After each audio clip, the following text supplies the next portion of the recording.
thank you for joining us today. We're going to be having a conversation about developing your big idea, how to start a business from scratch. And my name is Trevor Huffmaster. I'm with the Blackstone Launchpad at Montana State University. We're part of the Jake Jabs College of Business and Entrepreneurship.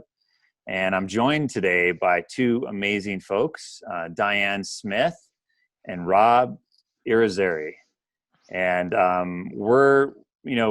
we're all involved heavily in the ecosystem here in Montana, in the entrepreneurial ecosystem. And we're gonna give a good discussion today about how to start that business from that idea. So I'm gonna quick introduction myself already, and I'm gonna turn it over to Diane first. Just give us a little background on yourself, Diane, and we'll kind of go from there. It's great to be here. Thanks, Trevor. Rob, it is always fabulous to see you. I'm thrilled to be here with you. I wish that we were closer than 5 hours apart. I'm up in Columbia Falls, and I come from a tech and telecom background. I used to work for a small long distance company that grew up to be Sprint. I then went to work for a small phone company called Altel, and we became the 5th largest wireless company in the US. Moved from Washington, D.C. to Montana in the early 2000s and started a tech company here that grew very fast and pretty large. And a lot of the digital compression technologies that are out there in the world today at least touched this northwest corner of Montana on their way to being used. And now I sit on some boards, and I'm a lawyer by training, so I do both some lawyer work and some consulting work, and a lot of it having to do with rural entrepreneurship and success off the beaten path. Excellent, Diane. Thank you. Rob, I'll turn it over to you. Give us a little background. Cool. Yep, thanks. Rob Irizarry, I'm in Bozeman. I have been obsessed with technology since I was 7 years old, and my parents kept me up to watch the first moon landing. And I've been working in that field in finance and the garment industry and customer service industry for pretty much that 40 years. I lived and worked in Asia for 10 years from 86 to 96. Moved to Montana in 99 to join a little company called Right Now Technologies that grew up into 1,200 people and was acquired by Oracle back in 2012 for $1.5 billion. I actually was the first person to have Trevor's job running the Blackstone Launchpad back in 2013. And now I'm back at Oracle consulting with Fortune 10 companies on creating great customer experiences. And Diane and I have taught together at MSU, and we have done a bunch of stuff together. So I'm super thrilled to be part of this. Thanks. Excellent, Rob. Excellent, Diane. Thank you. And just a little more background on myself. I spent many years in the healthcare IT world and had some fun times there, and excited to be here at Montana State University right now. We focus a lot working with students on entrepreneurship, but also alumni and faculty. And it's a great portion of the ecosystem. We also collaborate a lot with our partners up at University of Montana. So first question I'm gonna throw out to you guys is just what does entrepreneurship look like to you guys? You've been in this world for a while. I'll go first to you, Rob. What does entrepreneurship look like? Sure. I think entrepreneurship to me is you have to be irrationally optimistic, because when you start any new business, you have like 0.000001% chance of success. So you have to wake up every morning knowing that, but yet be passionate enough about this idea you have to just take as many no's as it takes to get to yes. You have to take a lot of advice from people, but filter it all and make your own decisions. And I think most importantly, and we'll get to this in a little bit, you have to figure out whatever this idea you come up with is, who's going to pay you? Because the difference between a business and an idea is that first dollar of revenue. So I'll toss it over to Diane. Yeah, so my approach to entrepreneurship usually originates with somebody else, because I'm not a very big idea person, but other people bring ideas and I'll be like, oh yeah, like we know exactly what to do with that idea. And so I really work hard kind of and have throughout my career to surround myself with people that are really creative and innovative and thinking really of new and innovative ways of approaching that. And then I've just had a really good run of working with extraordinary people to build things. Everything from low tech to high tech. I mean, some things are as simple as, I want to build a coffee shop. And it's like, okay, like, that's how do we differentiate? How do we get paid? All of those same questions to, hey, I've got an idea for delivering digital media around the globe, but we're going to have to do like some serious MPEG-4 compression technologies and all that kind of stuff. So I have a unique approach to it, which just actually is born out of a lack of creativity in many ways on my part. That's awesome. So you've got those ideas that folks are bringing to you, or you're coming up with some crazy ideas, Rob, or I'm coming up with some crazy ideas, or we have students coming to us with crazy ideas. How do they go about validating those ideas? What's the process for that? Sure. Diane, why don't you start this time and I'll come. So my favorite story about that is when we started the technology company here. It goes to validating. My co-founder, who became a fabulous CTO, had this great idea, but I was like, this idea has actually been around for a while. I've heard a lot of different iterations on it. Let's drive around Montana and talk to potential customers. In our case, they were small telecom companies. We'll drive around Montana and we'll buy them lunch and we'll get their feedback on this idea. And for about 3 months, we drove around Montana. That was great for 2 reasons. One, he and I really got to know each other and kind of knew how that was going to, how we were going to be able to work together. And then 2, by the time we were done driving around Montana, we had a really good business plan. We'd fleshed out pricing, we'd fleshed out scope of services, we'd done a whole rash of stuff. And so I think going out to and talking to your customers and saying, hey, we're thinking about doing this. And it's one of the things I love is this ability to pick up the phone in Montana and go, hey, I'm working with somebody, or we've got this idea, or Rob or Trevor suggested that I call you, and would you be willing to sit down? Like if we drive to Three Forks from Columbia Falls, which is not right next door, would you be willing to sit down and talk to us? Or, wherever we're going, would you be willing to sit down and talk to us? And invariably people said yes, gave generously to us of their time, their perspectives, and it was a great way to validate our idea. That's excellent. How many folks do you think you talked with in that example? We talked to probably about 20 different folks. One of my favorite stories is about going over to Fairview, Montana, and just buying lunch for folks, and they literally would sit with us for a couple of hours and give us input. Now, part of this is because we were trying to solve a problem that we believed that they had, and they agreed with that. They were like, we do have this problem and we'd like some help solving it.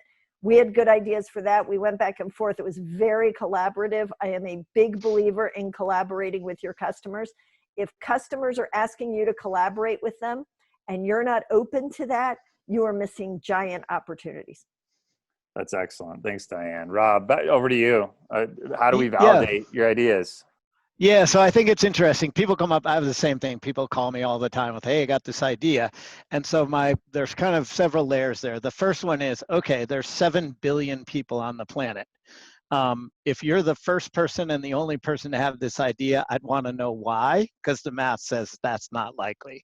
That said, if somebody else has had it and is working on it, that just validates that there's a market there at some level. But I think it's super important. You have to be passionate. I think the best entrepreneurs are scratching their own itch. It's an idea that they want to have solved.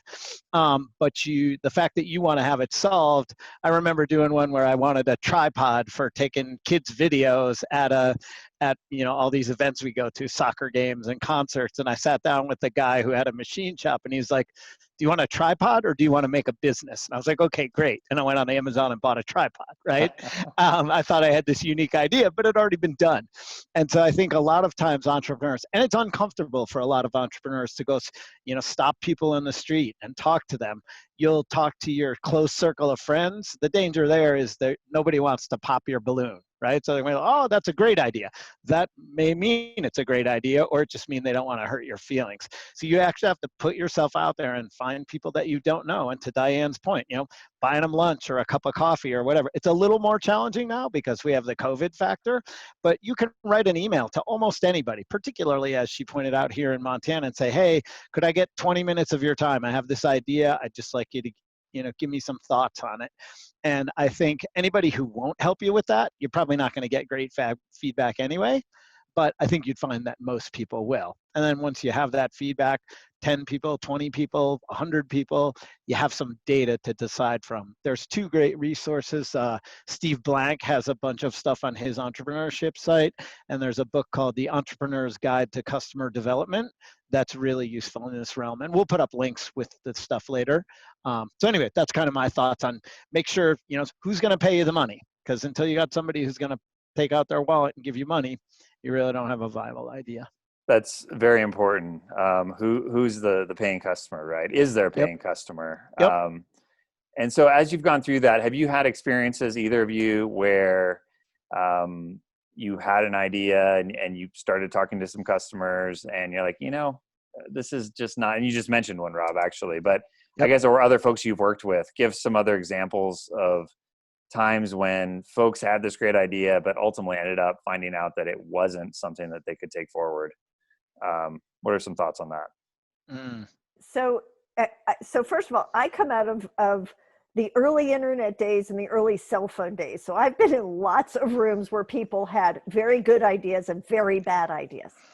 One of my favorites was being in a room one time and literally folks are talking about shrinking cell phones to the size of, like a quarter. And you're like, okay, there's nothing about this that works. I also remember being in rooms where we made the decision to skip over ringtones.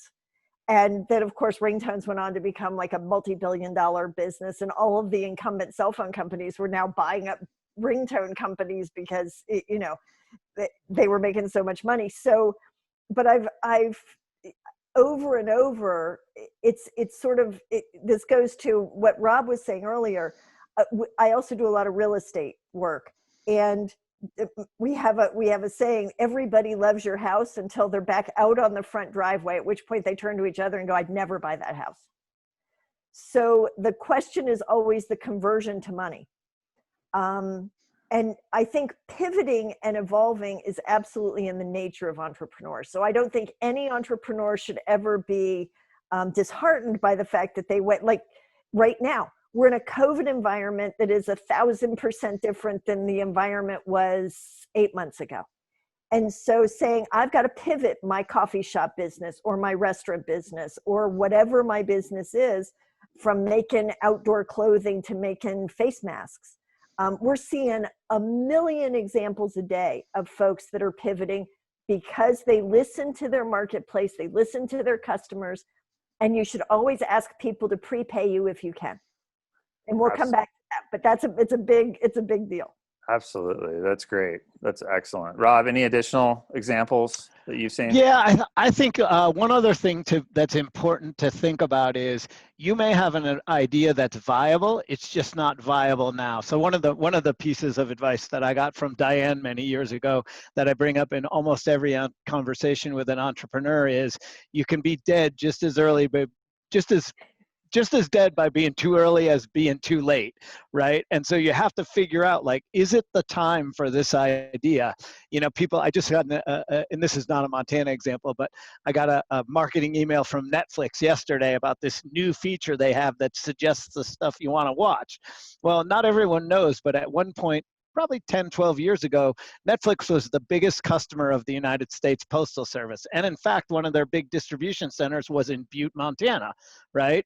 And so Reed Hastings saw, like, he didn't call it DVDs flicks, right?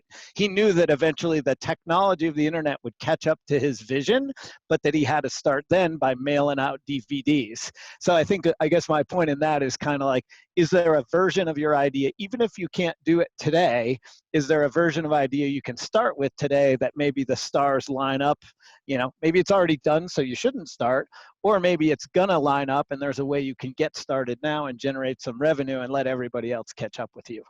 Absolutely. So, the core we're talking about here you've got this idea. First thing you need to do is, validate it and talk to some people, right? Get out of there, get out of the building, look what's being done already. And that's not necessarily, it's already being done. That's not necessarily bad, right, Rob? No, You not at just all. said Not that, at that all. actually validation that there is a potential market for it.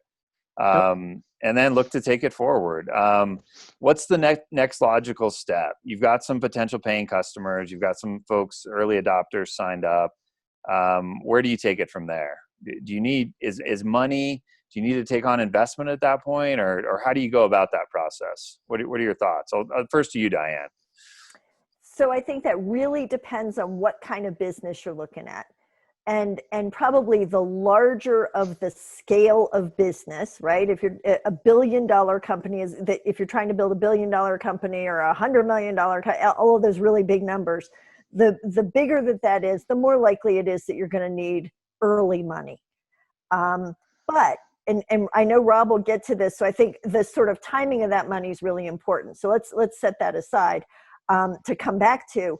But for small businesses, again, coffee shops or new social media companies or any of those kinds of things, you can go a long way on your own power.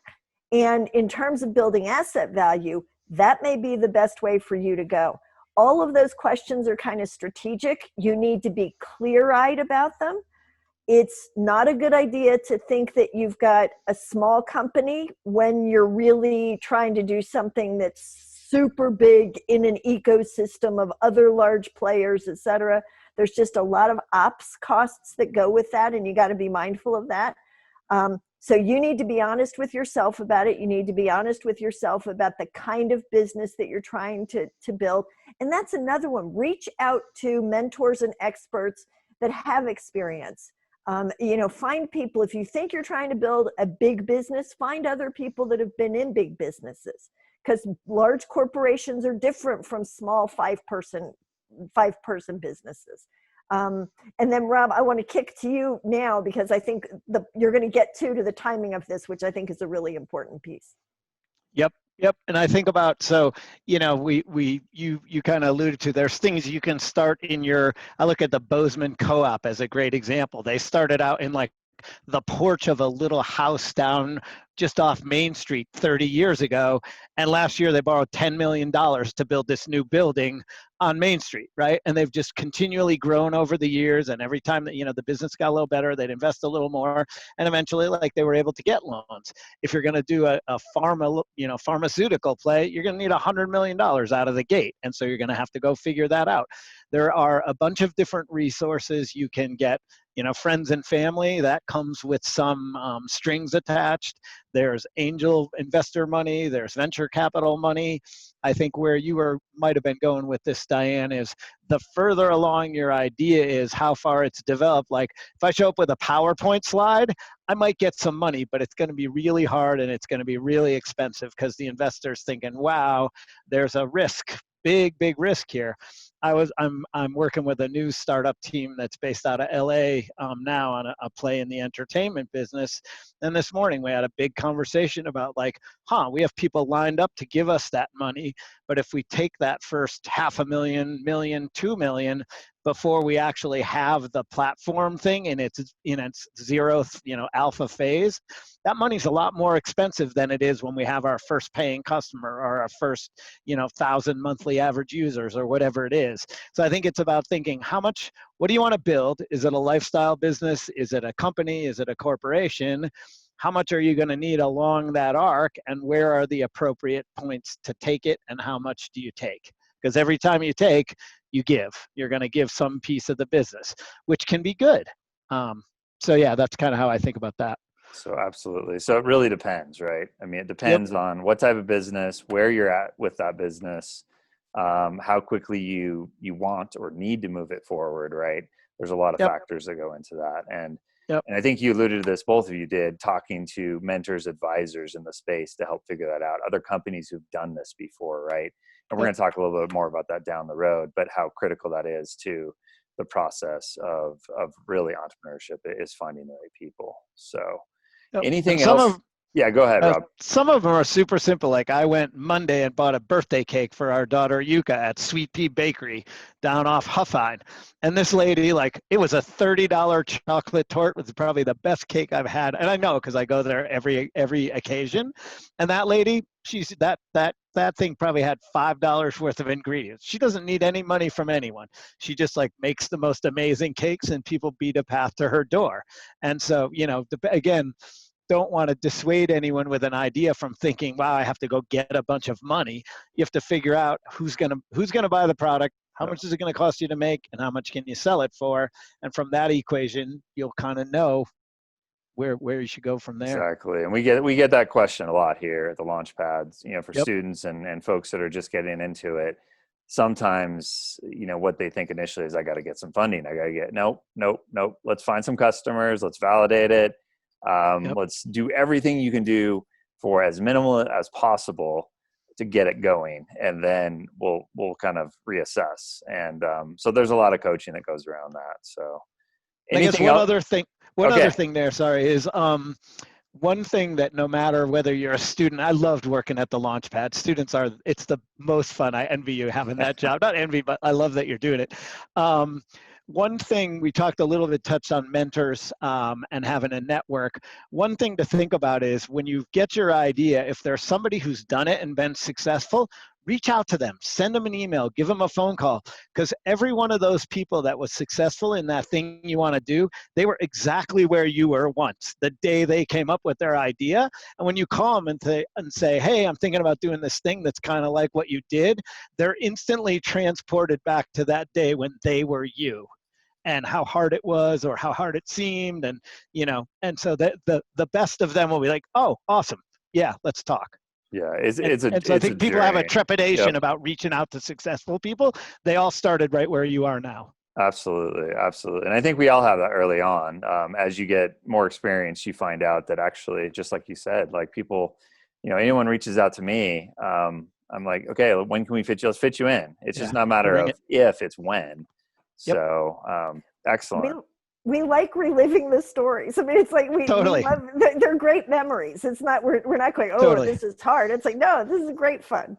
Absolutely. Diane, you often tell, but you didn't this time, the story of how you got your initial funding for your startup in Kalispell. I think that's a phenomenal, you might want to touch on that a little bit. Are we talking about the equity investment or the pre-selling? Because there's the pre-selling. Okay. Yeah, the pre-selling. So because this goes to both actually.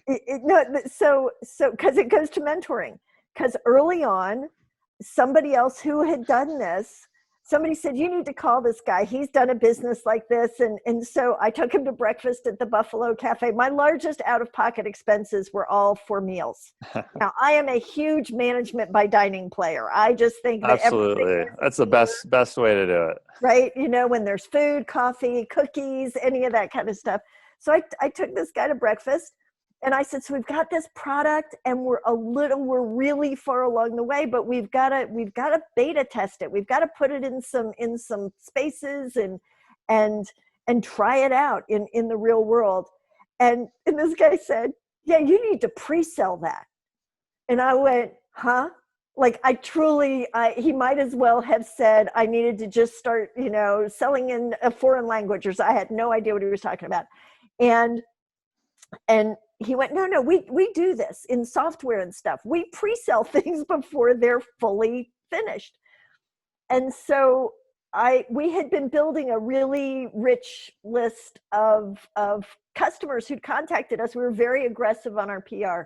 And so we had a good list of warm leads. And I went back to my office and I made 5 phone calls. I made 4 sales over the next 4 months, each one of which was for $300,000 a piece. Nice. That's a nice sale. I like that. Right. For a thing you hadn't built yet. Right. Right. $1.2 million later, half of which was basically markup, so that we had it, to use for operations. And we strategically picked the companies that we did the work with, and they became our beta customers, and they became our beta customers, our biggest supporters. And Rob's heard this because I know I've said it in classes with him. I always challenge people. I've come up with 3 reasons why. Now, I had a B2B business, so I was selling into the, into the business community. I've come up with 3 reasons why other businesses will pay you in advance. The first of which is to make input into your design specs. These are complicated things. They want input into your design specs. The second is for free or discounted service going forward. They believe in you and they're willing to go for that. And the third is, and you'll see this a lot in the energy industry, for the best PR press release they can have of, look what we're doing to make the world better, and we really want to look like a good company. I challenge everybody to bring me more reasons than that. I still don't have a larger category of reasons, but any one of those 3, I know other companies now that have tried and pretty successfully have used that to move their ball forward. That's excellent. Excellent. Hey, Rob, would you mind touching on, I think related to Diane's story, we've got some companies here in Bozeman. I'm thinking of Arsenal specifically.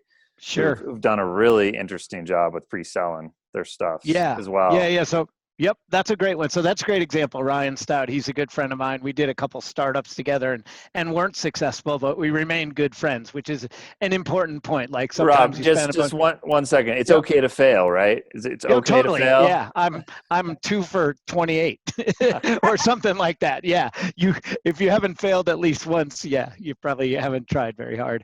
And Ryan's a genius, and he got interested in machine learning and he got interested in photography. It's the scratch your own itch thing, and he designed this product that improves the life of people who buy these incredibly complicated DSLR cameras that have a 500-page manual. And he went out and built the thing in his bedroom, and he ran a first Kickstarter campaign, the crowdfunding platform, and he raised, I think, somewhere between 1.6 and $2 million. That was probably 3-4 years ago. Yep. And he just ran another one last month that in 30 days he raised $3.5 million. 18,000 people bought the product. It was a little easier the second time because a lot of them were repeat customers. But there are ways to go about, build a prototype, tell a story. If you go look on it's witharsenal.com is the URL. Go look at the story he told. And he's like a super introverted computer software programmer. Yep. But he went out and told his story about solving this problem he had a passion for, and away he went. Yeah, it's an amazing story, and I definitely I followed his Kickstarters, and it's great to see. And he's local here in Montana, and yep. That kind of leads me. It's a nice segue into the next thing I wanted to talk about. Specifically, what's special about Montana from an entrepreneurship standpoint, and it's a kind of a big topic, but I'd love to kind of dial into that a little bit. And Diane, you want to go first? Your thoughts? Yeah. I'm just such a huge believer that Montana is rich in what I call social capital, the willingness to help those you know or know of. So just being able to say, hi, I know Trevor, and people will be like, okay, that's, I'll take your phone call, right? I'll have coffee with you. I'll help. People in Montana. So first of all, we're small, and because we're small, we all are, you can get into the networks that you want to be into with less work than you can. I come from the Washington, D.C. area. I grew up outside of there. I've been in Montana 20 years now, but it's just a lot harder to find yourself in the network you want to be in a really crowded place. It's just the entry points. There's so many of them that you spend all your time trying to figure out the entry points. Our universities do a great job of that. Our community colleges, I know here in the Flathead Valley Community College does a great job. Everybody's really committed to the success of other Montanans. And I just think it's a unique and extraordinary characteristic of our state. Absolutely. No, and we see it a lot here, I think, with just Montana State University in general, but then taking it further to the Angel Network, Early Stage Montana, Next Frontier Capital, and all built on really strong relationships. And we get the opportunity to work with folks from all of those organizations, and it just seems that there's really no walls or barriers to go through as far as it's a simple email, simple conversation as far as connecting. But Really, really amazing. Rob, what are your thoughts? What's special about Montana? Yeah, I think it's at least for a little while longer, it's the scale of things, right? We're a small, relatively small state. The level of interconnection between the people that are involved in startups or businesses or finance or whatever is crazy tight compared to any other state, and I've been to most of them. I just saw a thing last night. Montana ambassadors gave their ambassador award to Ken Fickler, who Oh, is excellent. running Yeah. Yeah. economic development for the governor, right? And he's the guy who started TEDx Bozeman. And just that one venue alone, it's another example like Frontier Angels or Next Yep. Frontier. There are just people out there doing things with the sole goal of connecting people to other people. And so again, like, reach out to Trevor or to Diane or I, and get connected to 5 people. Once you have 5 or 6 people across Montana, you have everybody in Montana. You're 1 degree away, and nobody will hesitate to make an introduction. You have to have your heart in a good place and be making a logical ask. But if you have that and you're willing to put yourself out there, you'll find a connect. One of my former students from MSU reached out to me just yesterday. I was like, hey, could we do a virtual coffee? I got this idea. I'm like, yep, to your point earlier, Trevor. Yeah, absolutely. It's a when, not an if. Absolutely. Absolutely. I think there's so many opportunities. I'm just trying to think back to the different folks that I've had the opportunity to meet over the years and just continue to grow my network. And I didn't even mention Two Bear. Two Bear Capital also Yep. is the newer entrance into our market, which is great to have. And obviously Liz Marquis is affiliated with them. I was thinking of her because I still remember the first time I connected with her, and she found out we were doing something with Acceleration 406 Labs, and she just shot me an email. She said, "Trevor, I'm in town. I want to have lunch. Want to connect." And literally, I was having lunch with her, like, I don't know, I think it was the next day or maybe even the same Yep. day. But hour and a half of just, connecting and like, wow, these are the amazing people we have in our state. And she was at the forefront of Frontier Angels, obviously got that going. So we're just very fortunate. I think it is the people, right, that are really important. So we also have I think a disproportionate number of women entrepreneurs per capita. You mentioned Liz, who I had exactly the same experience. I got this 6-paragraph email, like, I'm Liz, ... I'll be in town tomorrow. Let's have breakfast at such and such a time at such and such a place. And that opened the gate for me. Diane's out there. Susan Karstensen, who was our COO, CFO at Right Now. Sarah Andrews with Bumbleroot, and Sarah Calhoun from Red Hands Pants. There's a bunch of, so that's the other side of it, is there's great gender diversity. So I think for the women entrepreneurs, there's a huge opportunity to reach out and find a woman mentor who's done it and been there. Absolutely. Although I will say we're still working hard at that. I mean, one of the things that Rob and I have talked about, there are still barriers. I mean, we'd all be naive to think that there aren't, both in fundraising and being taken seriously, kind of in a lot of needle threading ways. But being able to have that support with, among other women who again have shared all of those struggles. But I will say it's still, those struggles are there. I wish, in fact, I left the big corporate world in the early 2000s, and sadly, pay equity, gender equity, all that kind of stuff has actually gone backwards since then, not forwards. And while Montana's got great examples of unbelievable, superstars all over the place, we've not been immune from that. Fair enough. I didn't want to paint too rosy a picture, but at the same time, compared to many other states, your likelihood of finding a woman mentor is probably higher per capita here than it is in others. Absolutely. Still tons of work to do. There's a lot of work to do. Yep. I get excited. Actually, the last Rafado competition that just happened a couple of days ago, I think, Diane, you were on that, I think, engaged. And there was, of the contestants, we had, I think it was 50% female, 50% male. And wow, that's awesome. Yeah, it was pretty awesome. Yeah. And the winning 3 teams, first, second, all had females on their team. The first place was woman led. So awesome. And I have to give a big shout out too, because as somebody who's been talking about this like what seems like forever now, the men in Montana have been remarkably open to just doing simple things like counting how many women are in the room, or kind of do we have minorities represented in the room, and that kind of stuff. So I feel like we had a really open, we had an open environment for that.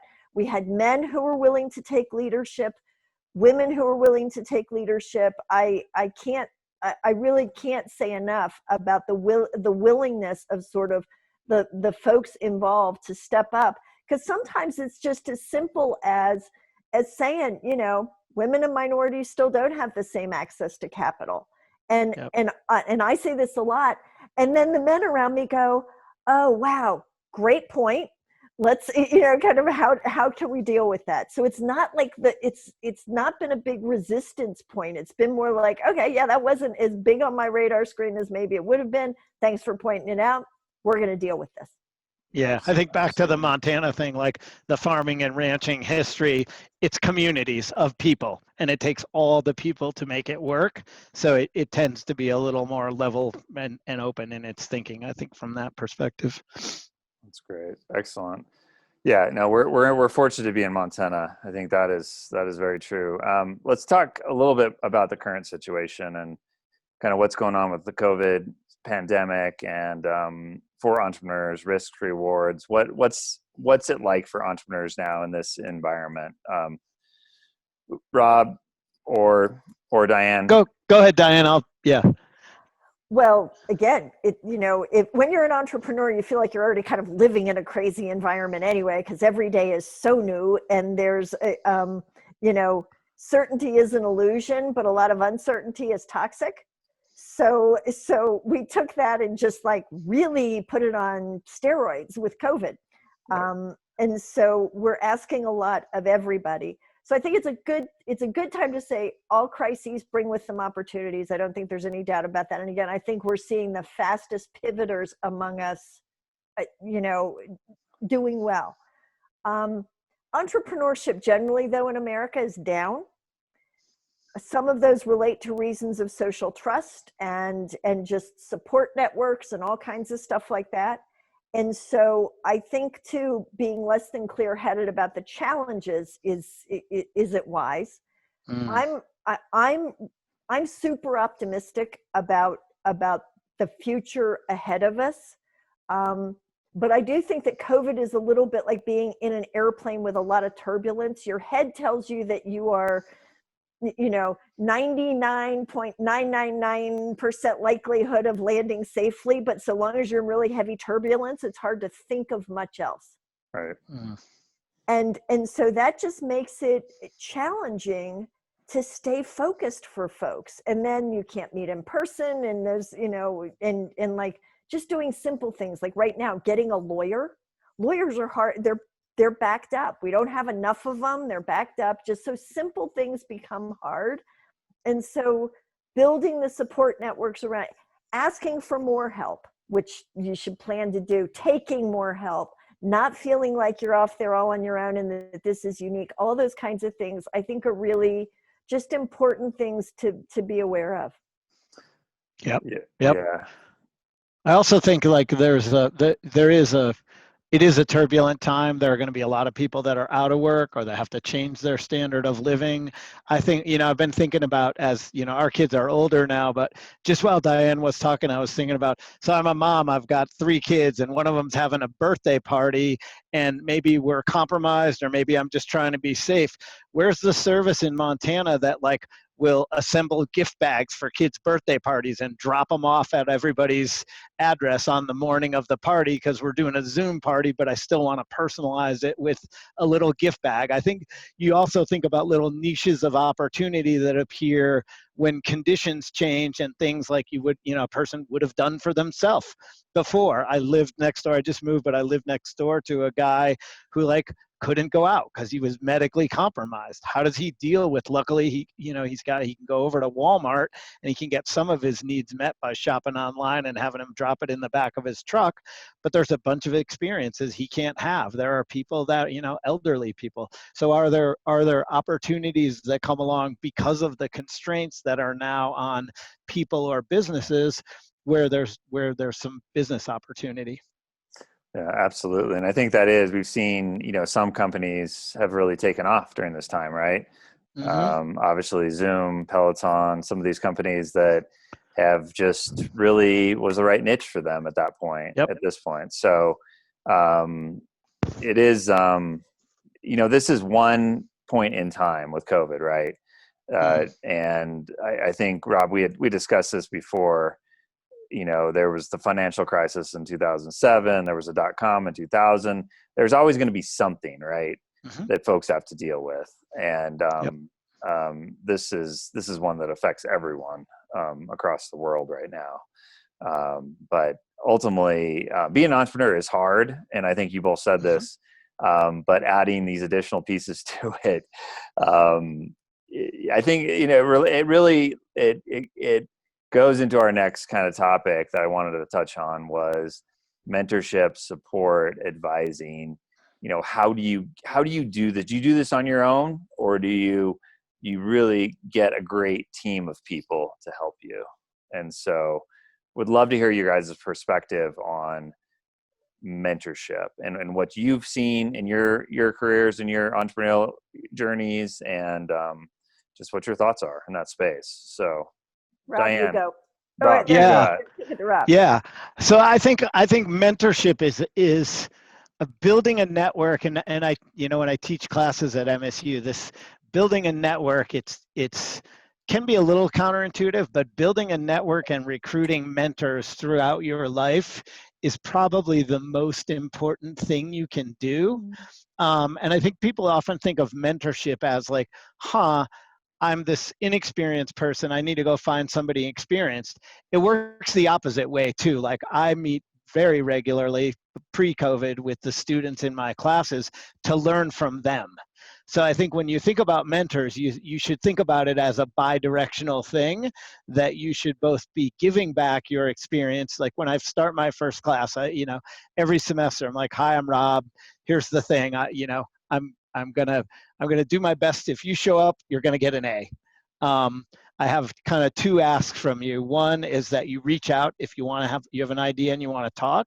And the other one is 10 years from now, I want you to send me an email. I write my email address on the board. I want you to send me an email and tell me what you're doing, because I want to see where you go with with your life and the things you learn.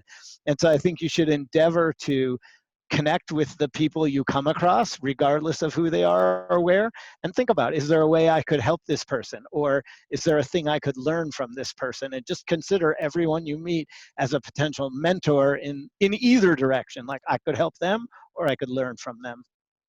Absolutely. And I see that all the time, Rob. I mean, I enjoy those conversations so much when I get to have them all the time. And it is a two-way street. I mean, I learn something new every time. And I love hearing back, and I probably need a better job of saying, you better let me know how things go, because I love finding out how folks, where they end up, or you make an introduction or a connection, and you don't always hear like where it went. Right. And it's a mentor handoff, and then you find out that, that person actually, they're partners now, or they started an opportunity because of that conversation. Those are really, really meaningful, and it happens more often than not is what things come out of those. So, and it creates this one-to-many situation, because if you reach out and do that, like I have a student that I got a job over at on X Maps, and I know in the future she'll go back and contribute and do the same for someone else, or 2 people or 5 people. So it becomes this self-sustaining, like virtuous upward cycle if you reach out, and it's relatively simple. Like connect Sally with Ed, like that. It took me an hour to figure out who it was that Sally needed or Ed needed, and then to broker that. And then from there, I often just like step away, and that part's done. Yeah. So if someone reaches out and to you, Rob, and says, "Hey, trying to do this thing, what are your thoughts? What should I do?" Yep. You're happy to take a phone call, email. Absolutely. you and I just did it before we started this call, right? We did. Absolutely. I already took you up on it for today. Yeah, So yeah. And it was great because I love doing it because it's the doing of good. Doing well by doing good, I think, is how I think about it. absolutely. Diane? Yeah, so I think Rob is one of the best people I know that exemplifies one of my favorite sayings, which is dig your well before you're thirsty. Ooh. And Rob views everybody as like this potential this potential connection and in this very heartfelt, warm way. So part of Thanks. it's this wonderful thing, and yeah, everybody that we're meeting these days could have meaning to us in ways that we haven't ever explored, and sometimes it manifests in business, sometimes it manifests in other ways. I think one of the things that I'm watching really closely right now and kind of post COVID is the growth of businesses among really, really, really close friends and among family. Mm-hmm. I'm sort of wondering to myself, because like I know my experience has been my husband and I are working more closely together than we ever have. And literally our business worlds are getting incredibly intermingled in ways that they hadn't been before. And in part, it's just because of function of COVID. We're just kind of, we're our main checkoffs with each other. So, and for the longest time, if you'd asked me about it, like I might have recommended against that. And I know that there, for years there were like venture funds that wouldn't invest in husband and wife partnerships or any, kind of anybody where anybody was related. Yep. And I'm now watching a lot more businesses that are coming to fruition that are about family members and about real, or like best friends for, years and years and years. There's something I think there, and I think that we're going to see potentially a shift in how that's viewed, not as like the risk that it was, because this is what the money guys would say to you 10 years ago. Well, what if there's a divorce, or what if they stop or whatever? I think now folks are, much more like, oh, there's a certain amount of efficiency to this that, that we might not see otherwise. It's a little bit like whenever I find folks that are really hooked on social media, I want to tell them, go start a social media company. There are gaping holes in the marketplace for folks that are good at social media.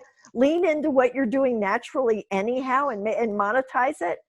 And it's sort of the same thing. Like if you have a best friend, or if you have somebody that you're hanging out with all the time, there's a certain amount of, you might want to lean into that. It's a pretty efficient way of getting stuff done. Absolutely. I think I'm thinking personally, my wife and myself, a lot of ideation going on, a lot of, we're all dealing with the same thing, and we're like, this sounds like a big problem. This current situation is also, things are not working as effectively, efficiently as they were before this. There's a lot of things that aren't working now, and hence that means a lot of problems to be solved. And it's an interesting time for that. We see it in Columbia Falls intergenerationally, parents and kids. Just I think all of that has it just has more potential than we had perhaps assigned to it. Absolutely. Well, it'll be interesting to see how it plays out for sure. So let's kind of bring this all together again. Today, what were we talking about? We were talking about developing your big idea and how to start a business from scratch, right? That's where we started. And what are the key things? Let's one more time. Let's bring it together. You got to make sure you have customers, right? You got to validate that idea. You got to have paying customers. You got to get out there. You got to talk to people. And then you may or may not have to raise some money. But you also need to talk to people to figure that out, right? And it depends on how many of those paying customers you potentially have. And then you're in Montana, so you're in a great place. You're surrounded by all these networks and resources, in which we're gonna post on the website. There's so many places you can go to get this help. In addition to just the mentor and advisor network of folks all around Montana, and extending, I would say, because Montana is so close and good, the networks of the folks in Montana extend far beyond our borders. And we're very, very fortunate to be here and to be able to, this is a great place for entrepreneurship and to take your idea and make it real. So I guess, as we kind of wrap things up, the resources are going to be available on the website, stuff that we talked about on here. Rob, Diane, how do you want to wrap this up? Advice for future entrepreneurs, folks bringing stuff to market. What's your kind of last words of encouragement? Yeah, I think I might have one more, which is be realistic about your numbers. So, I hear from like, oh, everybody's my customer. Yep. And so there's only one business in which that's true. It's the mortuary, right? And so I think you have to be realistic with yourself about what your numbers are and what you want them to be. There's a great story out on, I think it's either Kevin Kelly, who founded Wired, or the guy from Y Combinator, about a lady who makes $1,000 pairs of leather pants and sells them to people like Sheryl Crow. She makes 100 pairs a year, and she's totally happy with that business. Like it fills her life and it gives her joy. That's a great business for her. So you should think about how big do you want this thing to be? There's another one you can Google, the Mexican fisherman story, which is about a guy who has like a fishing boat and he catches fish and he just wants to relax at night. And the MBA comes along and like, oh, you should buy 5 boats and hire 10 people. And so just think about what your numbers are and what you want out of your idea. What's your end game? Yeah. Yeah. Doesn't have to be. It can be. It's what you want. Absolutely. Yep, exactly. Yeah. Diane, exactly. any additional thoughts? So it goes a little bit as an offset to what Rob was saying, but in terms of things to know, a hole-in-one isn't a strategy. Like, that's awesome. Right? Like, I haven't heard you say that one before. I got a new one on my list. Oh, great. Oh, it could happen, or Yeah. part of the business of being an entrepreneur is in many ways trying to figure out how to putt, right? And I think that that's still pretty true. So I would say, but having said all of that, enjoy it and enjoy. It's an intense process. It will bring out the best in you and probably some of the worst in you, and you should learn through that. And all of that's okay. And you'll do it differently. Frankly, and I know this is something, you'll probably do it differently in your 20s than you do in your 30s, than you do in your 40s, 50s, 60s, and on. And that's all okay too. So I would say be as comfortable as possible, strategize as well as you can, modify when you have to, and try and enjoy the journey. Excellent. Well, this has been an amazing conversation with both of you today. It's great to know that we have this amazing network in Montana, and appreciate you guys jumping on. So again, the resources will be posted on this internet, stuff that we talked about today, and look forward to connecting with a lot of folks and helping folks move their ideas forward. So thanks again, Diane. Thanks again, Rob. And you guys have a great rest of your day. Thanks, guys. Excellent. Thanks. Bye. Thanks. Bye. Bye. Bye.